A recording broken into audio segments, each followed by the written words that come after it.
Welcome, everybody. Happy to see you here. Thanks for joining me for another week of conversation called the Lighthouse Series. Today's topic is about how to control the ego so you can claim back your happiness. This is a very important subject. So thank you for whoever it is that suggested this, and a few of you voted it up. So I picked up this topic. In the sequence of things, we have several aspects of our personality that we need to try to understand and then master over it and subdue some of the negative energy, etc. Now, ego is one of the subtlest forms of vices that we have to deal with. And they say that it's the final battle. It's the ultimate frontier that you need to conquer. In the famous book called Bhagavad Gita and the Mahabharata, there is the 18 chapters in which God spoke to mankind, giving the wisdom for us to be able to stand up for what is right. And in that, if you take the 18 chapters, you summarize that to 3 words. The 3 words are Nirakar, Nirahankar, and Nirvikar. Okay, so the sequence of them is Nirakar is your soul consciousness form, the form of bodilessness, the form of being of energy. Nirvikar is being viceless. And the final one is Nirahankar, which is to be egoless. Now, there's a little bit of a conundrum there, because if you think about it, ego is a form of vice, right? It's one of the 5 Pancha Mahabhutas, they call it, the 5 major vices. Now, if ego is one of the vices, then why is vicelessness mentioned? And then the final step is egolessness. That makes it very clear that it's a very deep subject. So even letting go of ego can cause a form of ego, can be a form of attachment to that impression of yourself, right? Holier than thou, as that's said. So it's the ultimate frontier. Today, we're going to go through the entire mechanics of how ego slowly creeps in, takes foundation, makes its home in our consciousness, and then how it takes us down a rat hole, and that we don't even realize that we're going down the slippery slope until it's too late. So before I start that, I'm going to start off with a story to put this into context. And this is a real life story. It's from my own life. It's one of the biggest confrontations I've probably had in my life. So the story goes back to 2001. I was in Austin, Texas, and I would go on weekends occasionally to visit a friend. He had a meditation center in Houston, and I'd go to help out and, hang out on the weekend and, help him to establish it. That just like I had come out of college, he had come out of college, and he was trying to start something there in Houston. I was trying to establish a gathering in Austin. So part of the ritual on when I'd go there on the weekends was we would, a few other friends from different towns, San Antonio, et cetera, we would all get together and we would help out. We would do gatherings. We would have fun. We would, cook together. We would go out and play. There was to be a park right in front of this guy's house. So it was very convenient. So we just had to step out across the street and there's a park and we'd go play. And so guess what? As Indians, we would play cricket, right? So they call it the greatest Indian disease. So it's viral, it's everywhere. So anyway, so we had this cricket kit that we would take out and we would all play, men and women, we would always have fun, right? And in one of those outings to the park, we may have forgotten the bat, and it's probably, we kind of wrap up when it gets dark. And we didn't quite realize that. And then the next time we went out there, was, I don't know, a couple of weeks later, we noticed that bat that we had purchased was in the hands of a young boy. And the bat was missing from us, and it was far too similar. And the guy was playing in the same field. So the chances are that it is the same bat that we own. So I went and spoke to that kid and said, listen, boy, where did you get this bat? We're missing ours. Do you think it might be ours? And, so the kid, without any much confrontation, he just kind of left the bat and ran. Right? Obviously, he was probably embarrassed by it. So we thought that was the end of it. We took the bat, we continued playing, and everything was okay. Now, scene 2. We go back home. We're in my friend's place, and a man comes outside the house and he's yelling, he's screaming, he's angry. and he's so upset. And so we're like, what's going on here? What is this? So we go out, and sure enough, the father of that kid brought the kid, and apparently the kid must have gone and told what happened, or I don't know whether the father asked him what happened, and he came home without a bat. He probably had the bat for 2 weeks now, right? So then the father takes that information that his son is given, and he is offended by it. Okay, he feels that his son was attacked. There was no attack, and so we try to explain and says, we didn't. We just had a very polite conversation. We just suspected it, as we were not even sure. And the boy left the bat and ran. So we assumed that he accepted that is ours. And so the man started shouting. It just enraged him even further. Who do you think you guys are? You appear to be spiritual and everything, but is this what you do? You bully a kid? We're like, no, wait, there's no bullying here. And so that just everything that we would try to say to diffuse the situation only inflagrated it more. The guy was getting more, father's getting more upset and more enraged, and his voice is going up, and all the neighbors now are looking out, stepping into the balconies and looking at us. What is the scene going on here? So I was very clear. That I am not going to get into this game. This was a thing that was quickly spiraling into something that was, they were trying to, the energy was trying to suck me in, but I'm like, no matter what, I'm not going to do. I'm going to just be calm. It's very clear in my mind what happened. There's obviously some miscommunication between what I perceive things and what the rest of us perceive it, and this father of this boy. So after the little bit of yelling and shouting that went on for a little bit, I said to the man, I said, listen, you look like you're a good person. Why don't we sit down and talk about this? So why don't you go home, calm down, okay?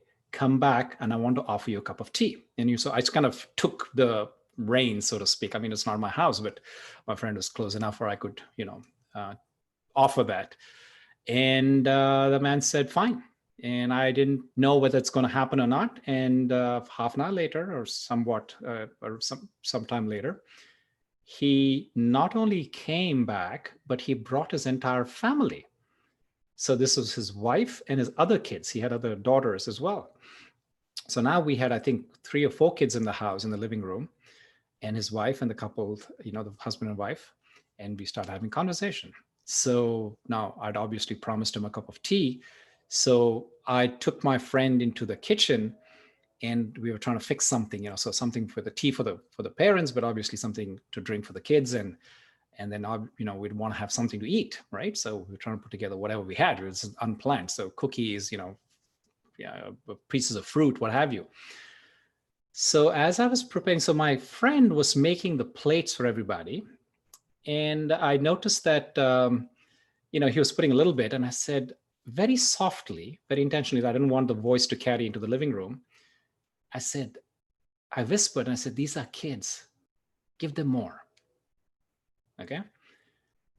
And so he does that. And then we, take the plates and cups and everything out, and we have tea together.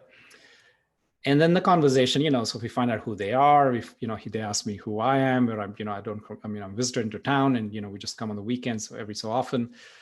And then I found out that they are a Muslim family that had immigrated into America, and they was just setting up, a foundation.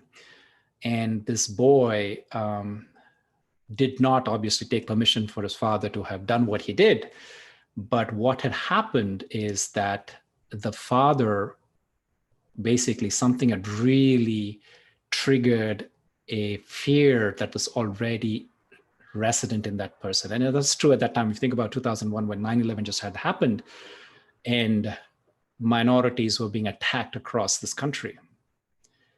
And particularly being Muslim, he was all the more sensitive to what was going on. And this kid does what a kid does. I mean, if a bat was fallen down the ground, a kid would have picked it up and gone. A ball would have been fallen down, a kid would have picked it up and there's nobody around. So it's very natural what he did. But then the way that the father felt that these events were, in a way, making him feel like we had threatened his identity, right? On top of what was already going on in the ambience of the country, that had triggered him. And so while I did not know that until much later in this conversation that we were just having at tea, I suspected that it was something that was disproportionately bothering him that was not actually the incident. Now, at the end of that conversation, so the family gets up, they're ready to leave. The man turns to me and gives me a big bear hug. And then they walk away. I didn't expect that coming. I didn't see that. I mean, given all of the things that happened just a couple of hours ago, it was something that had deeply moved that person to have made him feel like he needed to settle the issue for good, that he wanted to leave me with a positive memory of him, that he did that. Okay. Now, it's possible that those words, I don't know what part of it, but when I reflect back on it, it's possible that my natural feeling that I want to make sure the kids were happy, regardless, the father and, the whole adult thing was going on, but the kids had nothing to do with it. I mean, they were probably even completely, ignorant of the dynamics of everything that was going on. But when I told my friend, let's make sure we feed the kids well, somewhere, whether it's my voice that carried into the living room or the energy of what my intention carried in there, I felt that was the tipping point of how the mood of the whole space had changed. And this is a lesson I want to use. This is a story that I want to, and I tell myself this too. It's something that almost happened in a way that came to teach me as to how you see the progression of the ego. Now, what is the ego? The ego is attaching yourself to a false sense of self. So there's two parts to that equation. One is the moment you attach yourself to some place, form, or thing, or person, or position, then you're disconnecting from who you really are, which is a being that is intimately connected with everything around you. So when ego kicks in, when that identity misidentification happens, you work really hard to protect that sense of self that you have just created in your mind. And it takes a lot of forcing, and it takes a lot of kung fu to be able to protect that, because that sense of self it's not true. And it's meant to vanish, it's meant to disappear, it's meant to die out. But then you struggle to keep it alive because you have identified yourself with that sense of self.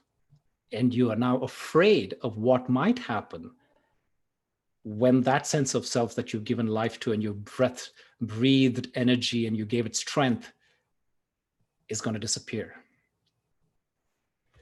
Now, the next part of this conversation, I'm going to walk you step by step through the progression of the dance of how the ego sucks you. First of all, it gives you the illusion of actually being quite normal. And then it sucks you down this rat hole. And before you know it, you're in the dark trenches of a very despair place. Okay? So let's talk about this. So where does it come? It begins from a seat of displacing you from your seat of consciousness. So what happens? Now, if you think about the law of attraction, wherever your attention goes, that's where your consciousness goes, your energy goes, your attention goes, your energy follows. Now, if you think about it physically, when you stub your toe, when you cut your finger, right? So your attention goes there. Similarly, not just the external, but internally, when you hit up against some sort of a blockage, when there's some sort of a hurt, your attention goes there. Now, the mistake we make is at this point, very critical point. Instead of staying in your seat of awareness and observing what has happened, looking at it from your comfortable stable place, what happens is that we get sucked into going into that place and feeling the hurt and looking at the world from that place of hurt. Now, what happens right there is that now the hurt and all of the emotions, all of the feelings that it has raked up distort your vision. So now when you look at it from that place of having down there, your things are blurry. Your view is blurry of what's going on. And so this disturbed energy pulls you down, and the things that you used to once love are depressing. You dislike it. And the people that you loved no longer seem attractive, no longer seem interesting to you. Now, interestingly, nothing outside has changed. What has happened is the perch from where you're looking at life is now seated in that disturbance. Now, logic would tell, higher wisdom would tell us that the natural thing to do at that point, when you see yourself being confused, when you see your vision becoming blurry, when some things are seemingly not right, when you become uncomfortable with the people and the place, instead of us letting go of the negativity, we actually let it take its course. We let the momentum build, and that permission is something that we are giving to it. Instead of going back and saying, it's time for me to let go, observe it, but we let it run its course. So now the blockage is in charge, and you start getting sucked down. And the moment you start getting sucked down, what is happening is you're losing your freedom. You're losing your ability to come back to surface, come back to clean air, and look at it from that perspective, from the higher place.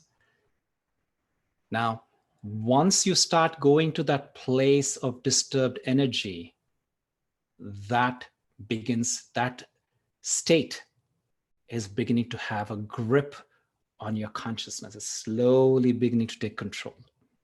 So what happens next? We kick up our survival instinct. They come into full force. They come into action. Now, what do you want to do? The next step is you want to try to fix things. Something is not right. Something is broken, right? Something is out of order. And so now my response to it, from that place of blurriness, from the place of discomfort, I'm trying to fix things. Okay. Now you may feel sometimes it's something that is drastic. Sometimes it may be something that you want to, for example, leave your spouse. You want to move from that house. You want to change that job, right? And you start giving yourself all kinds of reason. Why? Because your consciousness is not comfortable where it is. And it's trying to get out of there. And your mind's trying to find explanations as to how you can run away from the situation. The moment you allow this feeling that is now, see, until now, this feeling is inside you. Okay, so there's a little whirlwind that's forming, very small, nevertheless it's forming, and now it's beginning to pick up. You're allowing it to stay, so it's found its ground. The momentum is building. Now comes the next step, this dangerous step. The point of almost no return. The moment you allow this internal feeling to be expressed, you allow that energy to be let out. So whether it's a form of, whether you start yelling at somebody, whether you start insulting, when you start saying things, you calling names, etc. Guess what's happened? You're pulling somebody else into this dance. You now have two sets of consciousness, two egos, assuming that that other person is not a realized, stable, conscious being. If it's any ordinary Joe, the person will join the dance. And now you have this thing. So you have expressed how you feel about that person to that person, and their heart is obviously distraught. Their mind is filled with this toxicity that you've just let out from your mouth. Okay. And then you try to justify it. You just try to say you justify your position and your view of the world. The other person never sees it as justification, but now they're in the dance. Now, two sets of forces are taking you down this rat hole. And then what happens is you're in further darkness, you're further in despair. You're literally allowing the blockage to now spread into the environment, whether it's to the other person or multiple people or whatever the circumstance may be. Now, instead of that, if you realized it and when it was still inside you, the sensible thing to do at that point would be to let go. Allow that blockage, whatever it is, to be released. And what would happen? You would naturally float to the top. You would naturally rise back to your seat of stable consciousness. That's a very interesting dynamic that's happening here. The more I'm holding on to it, the further it's taking me down and it's weakening me. But when I choose to let go, I see myself rising and it's actually purifying me. I'm letting whatever that blockage is, whatever that thing, because you see, in that incident of that person, it is his own hurt feelings, his own fear that were triggered by some incident which was kind of far removed from the reality of what he was feeling. Something triggered it. So what is it? Triggered inside of this person. And when you notice something like that, if you have the courage and the presence to let it go, you are relieved of it forever. You're healed from it. You become stronger than you ever were before. But instead, the game goes on. The dance continues. We allow it to pull us down further.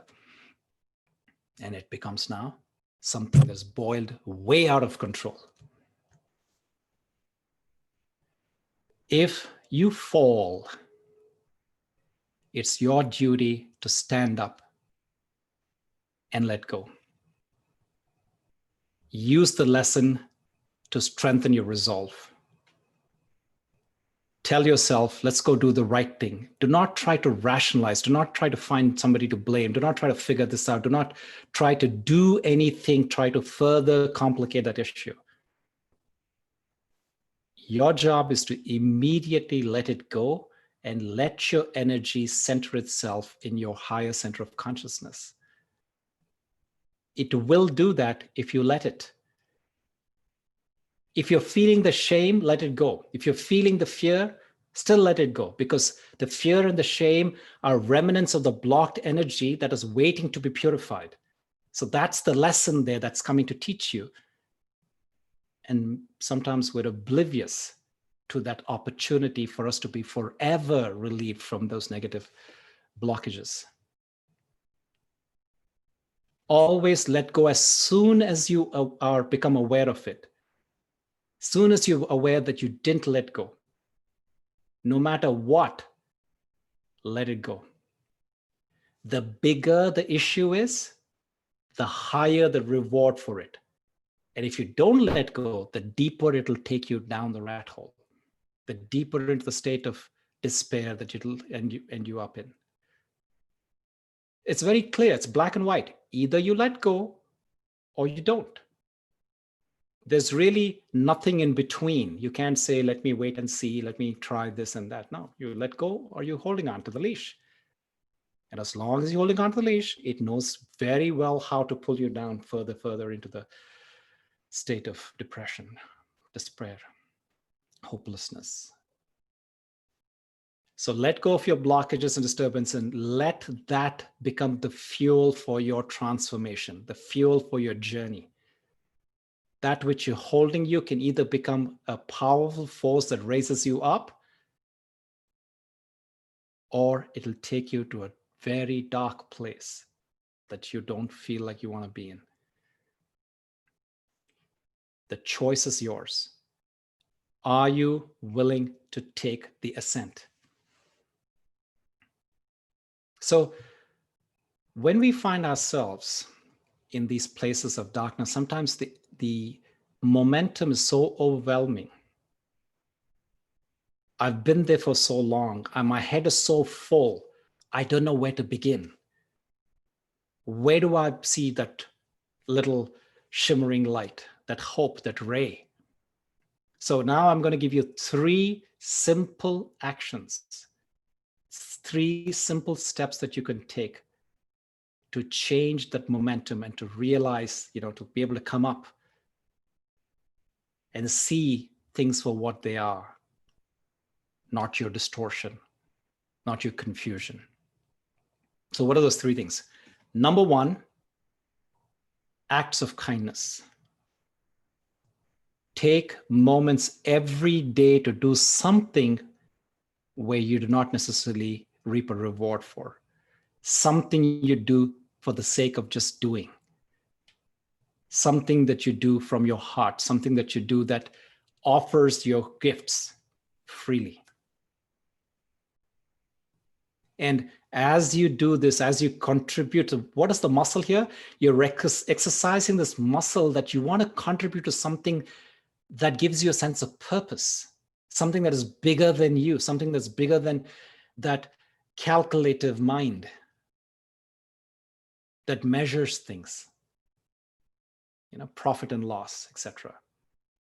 So when you contribute to something that is bigger than yourself, it gives you the motivation for doing something nice that is actually the biggest gift. It is soothing your own traumas, your own blockages in the previous, as I explained that, the progression of the ego.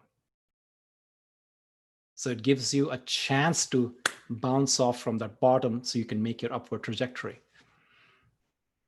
Number 2, practicing gratitude.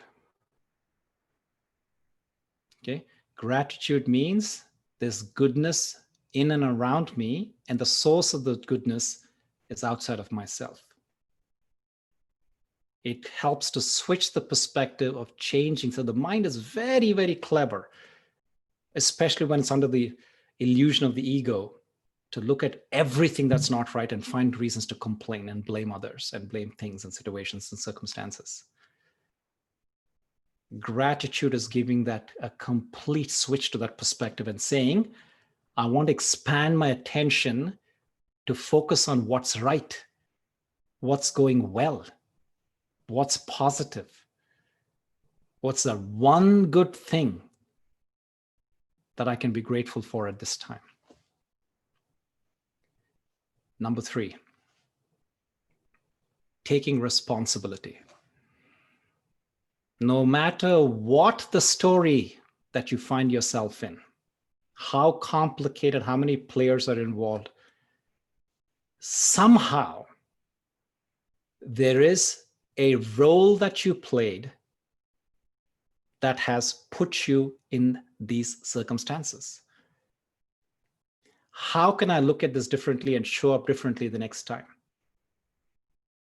How do I take responsibility to change the circumstance in which I find myself in right now? Taking ownership is the beginning of the end of that sense of hopelessness. With that, folks, I now want to take you through a very powerful meditation exercise that'll help you to have this conversation where you have the tools to let go of this dark place that the ego wants to take you into. Now, with your eyes open or closed, I want you to take in some deep, comfortable breaths, breathing into the belly.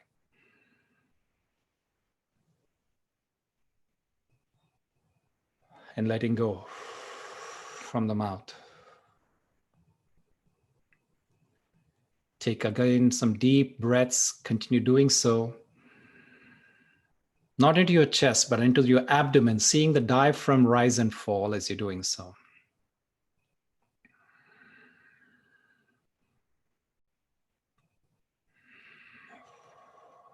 and breathing out through the mouth.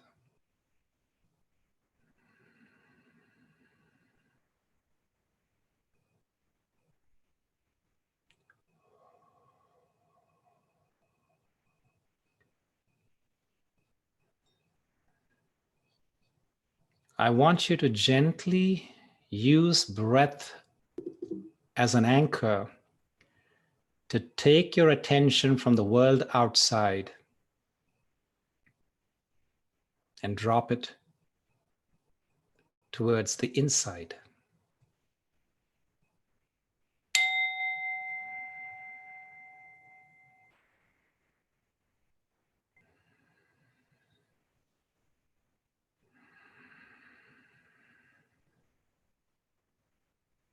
Continue the deep breathing, and with every passing breath,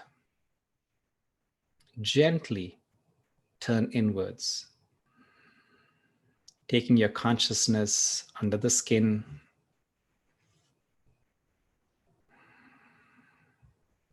under the flesh,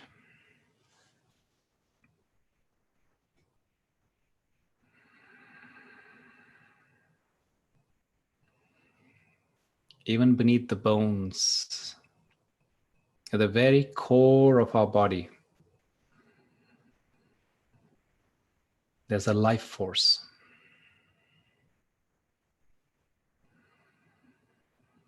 And this life force flows through a central channel that's from the top of my head all the way through the length of the body, down into the feet.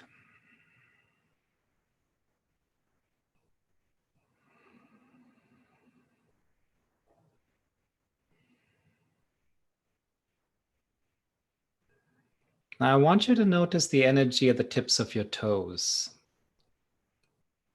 Wiggle your toes if you need to. And if you can feel the tips of your toes, that means there's energy there.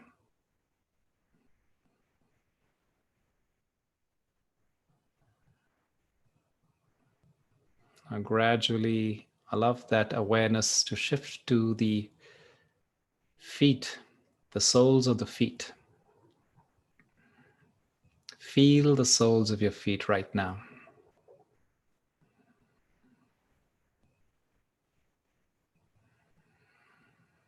And then work your way back to the ankles, the back of the feet.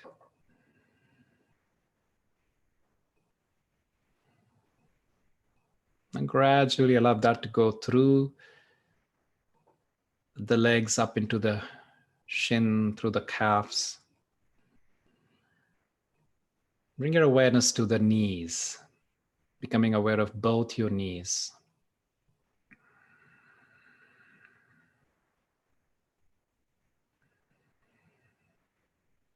And gradually let that awareness rise through the thighs, past the quads, into the hip region. And if you're sitting, take note of the place your back connects with the chair or the seat that you're on.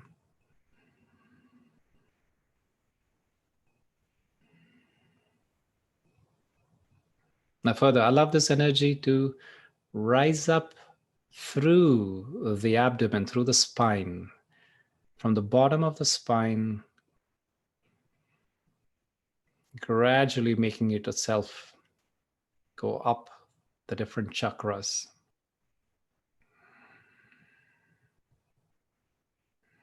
The Nabi chakra by the navel, the solar plexus just below the rib cage,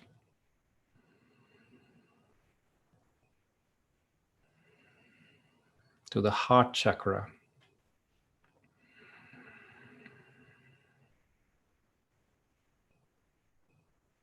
to the throat chakra,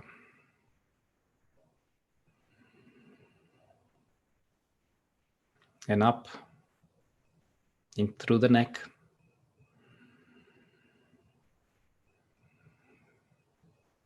into the area of the third eye.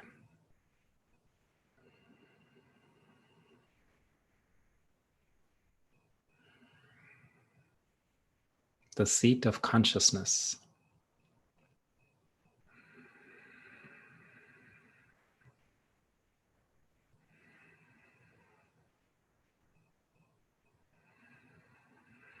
It's from this vantage place that I, the living being,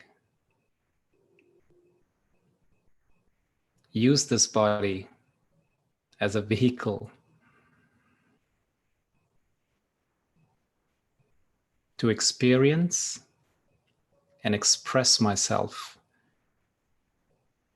in this drama that we call life.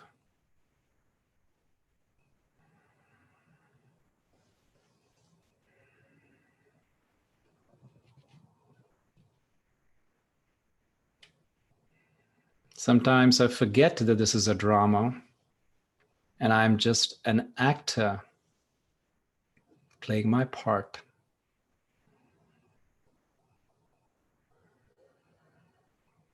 And as I keep slipping down from the seat of consciousness into the dark places that the ego takes me, after some time, those doubts and confusions, the fear and the anxieties become quote unquote normal. That becomes the new way of being.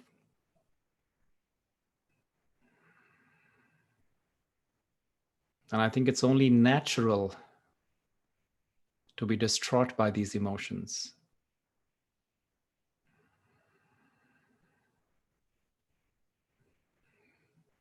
But moments like these, when we take time to reseat ourselves, to regain our original place,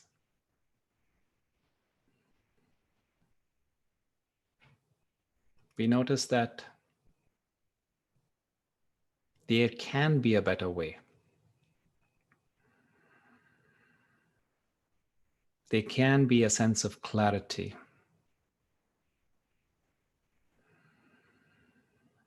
And from this place of clarity, I notice the story I've been playing inside my head.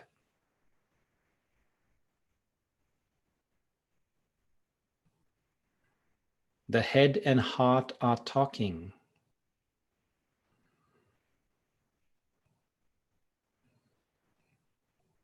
The heart says, I can feel something.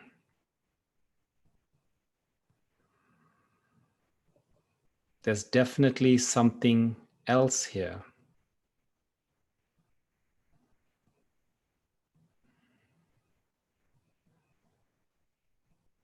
The mind shivers. I can't see anyone, but I feel it too, and I don't like it.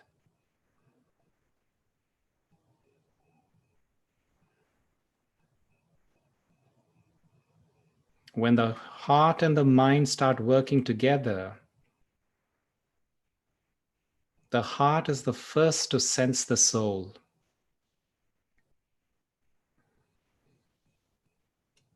Because the mind is reluctant to accept what is unfamiliar.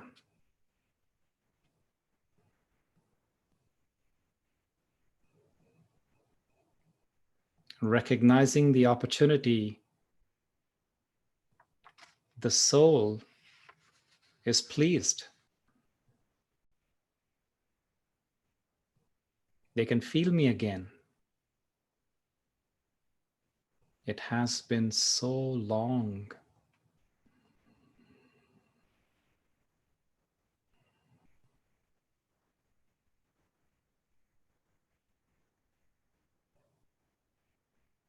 With this,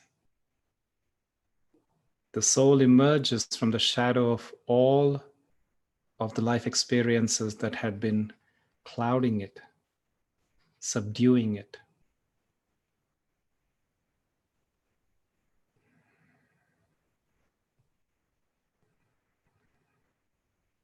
In the presence of the soul, the heart feels love.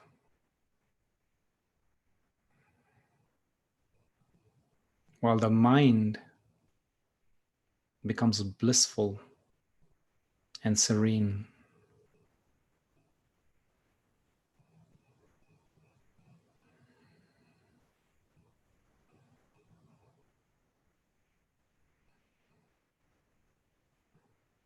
And in this state of love, bliss, and serenity, there's an opportunity to let go of all the fears and doubts that have collected over time.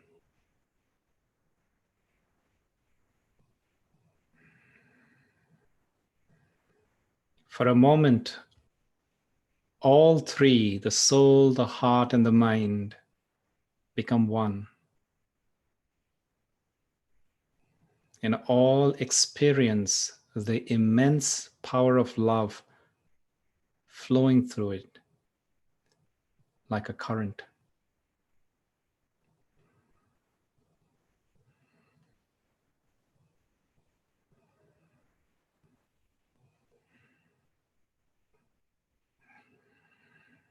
The heart is utterly overwhelmed.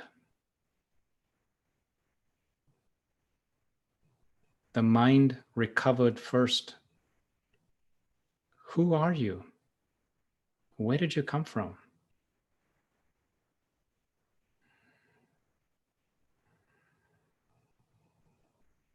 The soul replies, I am your true self.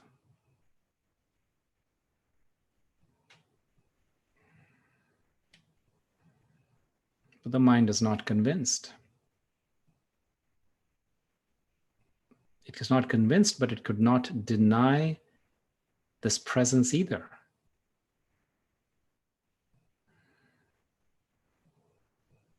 It had never been happier.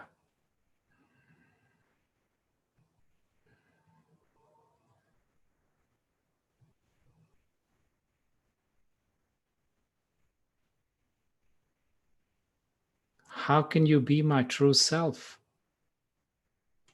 I can feel you, but cannot see you, and that scares me.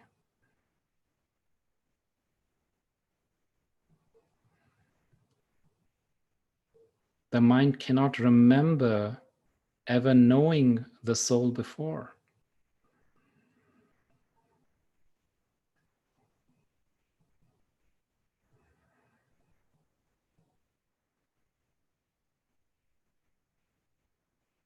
Once we were innocent of all of this, the soul said to the heart and the mind.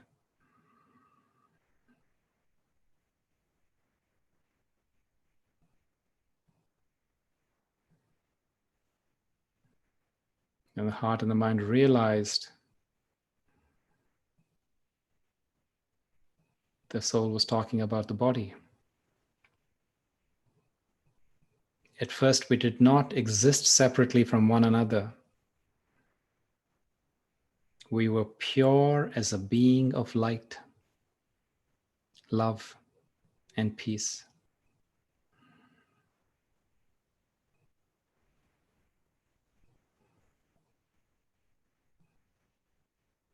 You were created so that you could experience life, but then you forgot me and went out into the world alone.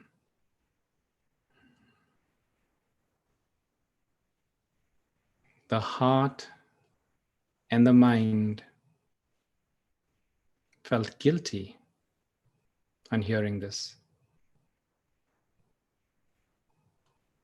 How could we abandon you, the soul? At first, we belonged together, but then the mind was attracted by the world outside, the soul says.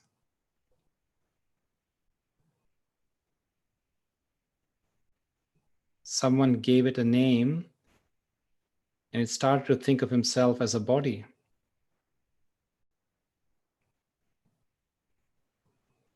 Then it convinced you to go with him As soon as you left, you lost the security of the love that we are and became dependent on others to feel loved, secure, and happy.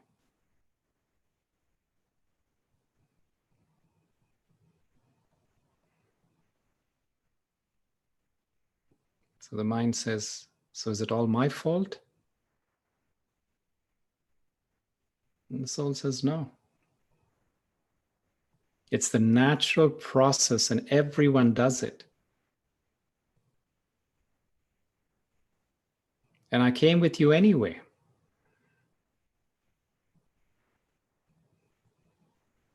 Now the mind was not convinced. Being with you is a euphoric experience. How could you have been here without us knowing it?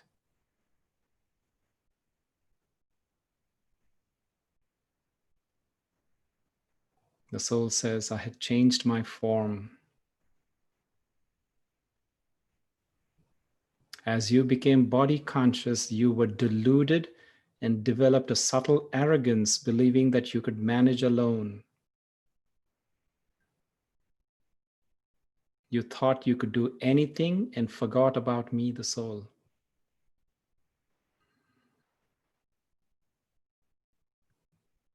But when you took the heart with you, you discovered you were vulnerable and that the world was not so trustworthy.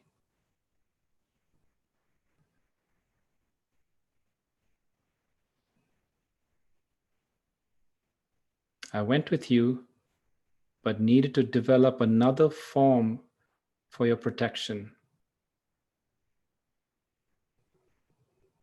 I entered your delusion and developed ego, your false identity.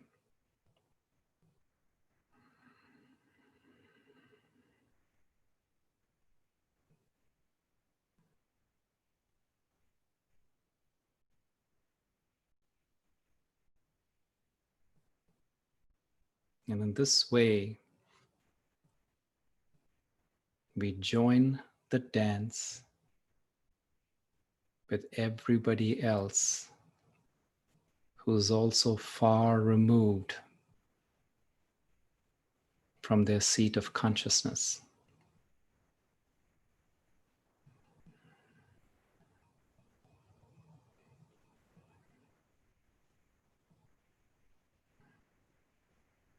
Reclaiming your original seat of consciousness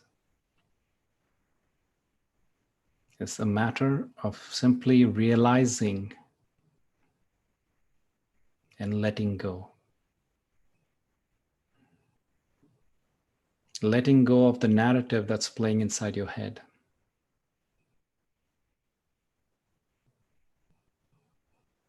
And allowing yourself to naturally fall back into your righteous place of personal power and happiness.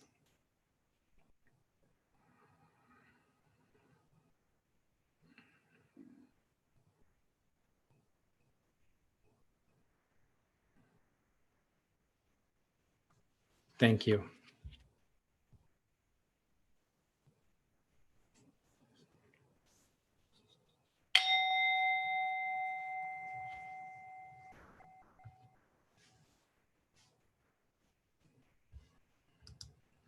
I'd like for you all to please share how you're feeling at this moment. If you could do so in one word, how would you describe it? And while I'm waiting for those comments to come in, I also invite you to please go ahead and post your questions, anything that you might want to ask me, want me to cover. So I'm getting responses like, I feel loved, I feel lifted, I feel peaceful. That's wonderful. I feel light. What is this picture behind me? And this picture is from a little town on the coast of Croatia on the Adriatic Sea called Rovinj. And Rovinj is a beautiful ancient ship port, sailing Sailors back in the day when that was the major form of transportation, they would come in here. So it used to play a much more dominant role. So it sits there right on the cusp, right between Italy, Slovenia, and Croatia. So let's see. I got a question here. Are guilt and shame useless emotions? No, they're not useless. They are useful to show you what needs to be released. They are indicators of the work that is waiting to happen, the healing that needs to be done. So pain comes as a teacher. I've often said this, and I'm going to say this again. And the pain can come in different forms because you have multiple things that you may have accumulated. That blockages are different for each one of us. And even within us, we have different situations have created different sets of trauma, right? Different kind of experiences that holding our heart back. It's keeping us separate from our being, as the meditation conversation went. So these are different emotions that are telling me that this is the kind of release that I need to be working towards. So they are different. I feel a lot of tingling like pins and needles when we do meditation. What is that? Yes. Welcome to the world of soul consciousness. So the tingling sensation is you returning back, as we heard in the latter part of the meditation. We have been separate from ourselves for so long. We've been completely seduced by the external. All of our consciousness, our sensations have been so fixated on what's happening out there that the moment I begin to pull back the reins, the moment I begin to take my focus to myself, I feel almost uncomfortable. Again, as the meditation said, I feel unnatural. I feel like this is a new, weird place. And that is your home. That is your chamber. That is your costume. That's your vehicle, that which you need to be able to ride to enjoy this. And if you do not realize this, you're just caught up on what's happening, the drama outside on the street, so to speak. You're missing this experience, this beautiful, you see, the body's also got this incredible power to be able to be a sense of perception, right? It's your biggest set of instruments. Now, I won't even say it's one instrument because, you have so many different parts of your body that will feel different emotions and energies and experiences. It almost is verification of how do you feel in your mind is also validated by the gut feel. Right? Something feels right. Where do you feel it? You feel it in your body. Now, when you're returning from that place of being completely ignoring your body back into your body, guess what? You're going to feel some weirdness, some funniness. And a lot of times, actually, you didn't mention it, but a lot of times people ask me, why do I fall asleep? Or some other people ask me a different question. They say, why do I feel a sense of headache? Folks, it is the depravity. You have deprived your body of the kind of rest, the kind of purging of the pressure that over time that accumulates. And when you finally, for whatever reason, come back into your body, when you begin to feel those natural sensations that you need to be feeling all the time, there is that burden of tiredness in the case of sleep, or in the case of hurt, in the case of that pain, the throbbing headache. It is all the pressure, the traumas, the stuff, that the unresolved baggage that is you're carrying with you, and not even noticing that, not even paying attention to it, carrying on as if everything is okay and further accumulating more baggage. So yes, that sense of tingling, that sense of pins and other such sensation is quite natural. But as you sit with it further, it starts becoming a new sense of safety, security. It's your comfort zone. It's your sacred place, and you become very comfortable with it. Okay, great question.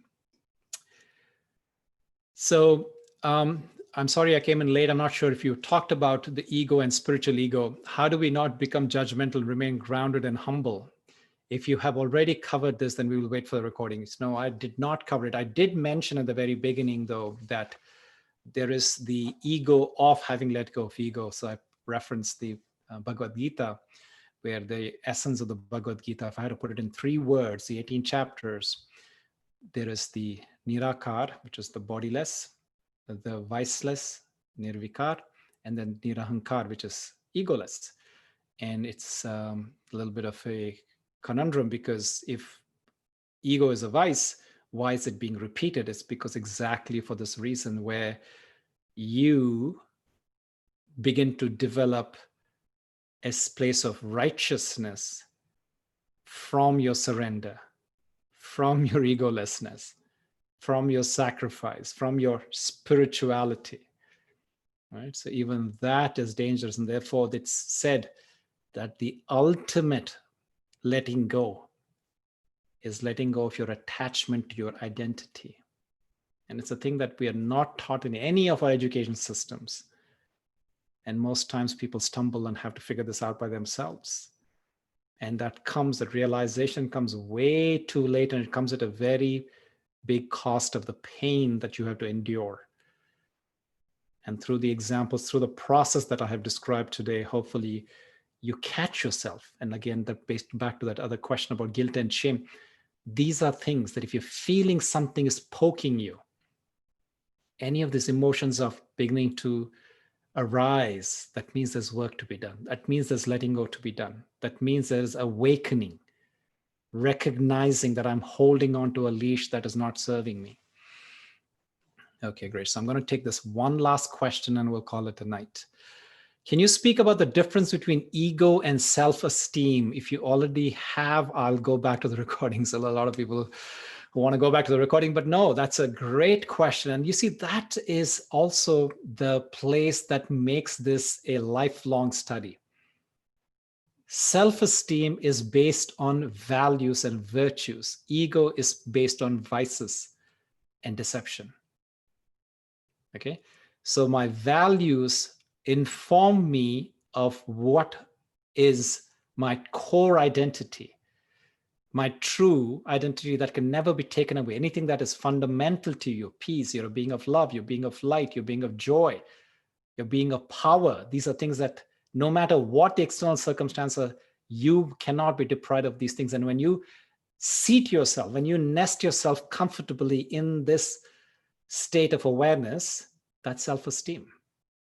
And no matter what attack comes at you, what kind of shaking that will try to unseat you from the state of being comfortable in your seat of self-esteem, you will look at it as a drama that's going on, a dance that is happening outside for your entertainment, and is not something that you want to participate in. But when you don't take the time to seat yourself in your sense of clear state of self-esteem, in the clarity of your values, guess what? If anybody says something to me, I believe them. Why? Because I haven't done the homework to know the difference, to know any better. So they call me something, they call me ugly, they call me fat, they call me this and they call me that.